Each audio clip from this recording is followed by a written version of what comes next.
श्रोता बंधुगण नमस्कार। मु वर्तमान आपण को गोटे गल्पटे कहवाक जाऊँगी। गल्पर ना हूँ सत कहब किंतु अप्रिय सत कथा कहब ना। रमेश बाबू बालेश्वर जड़े प्रभावशाली व्यक्ति। से बड़ उदार मना व्यक्ति थिले। कहार दुख दुर्दशा से सही पारंतिनी। गरीब असहाय को से दान करती। अवश्य तांकर बहुत संपत्ति बाड़ी थिला एवं से बहुत भल लोक थिले।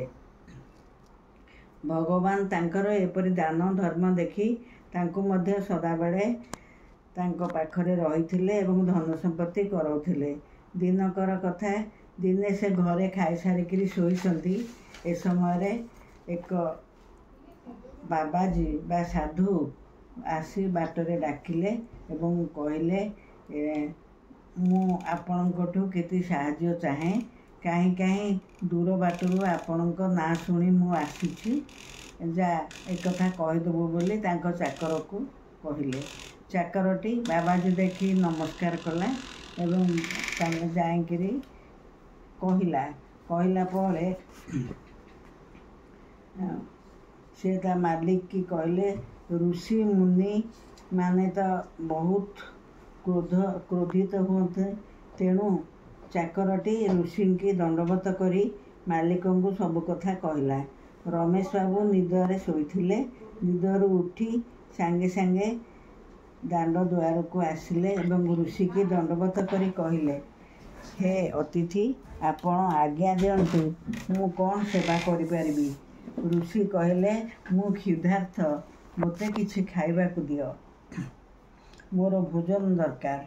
सांगे सांगे ऋषिंकर तृप्ति निमंते खाइबाटा प्रस्तुत कले रमेश बाबू। एठारे आराम रे रही रमेश बाबूंकर प्रिय भाजन से ऋषि होईगले एवं से ऋषि की कहले, आपण जड़े भल साधु एवं साधु मानक मु सम्मान करे, आपण एठारे रहंतु। रमेश बाबूंकर जड़े पड़ोशी आलोक बाबू तांकर शत्रु थिले। रमेश बाबूंकर एते नाम से सही पारु नथिले। रमेश बाबूंक प्रति तांकर सदाबेले घृणा भाव थाए। से रमेश बाबूंकर किपरि अनिष्ट करिवे से कथा चाहुथांती। दिने आलोक बाबू देखिले से बाबाजीटी रहिसंती एवं बाबाजीटी केते जण लोकंक सहित कथावार्ता करुछंती।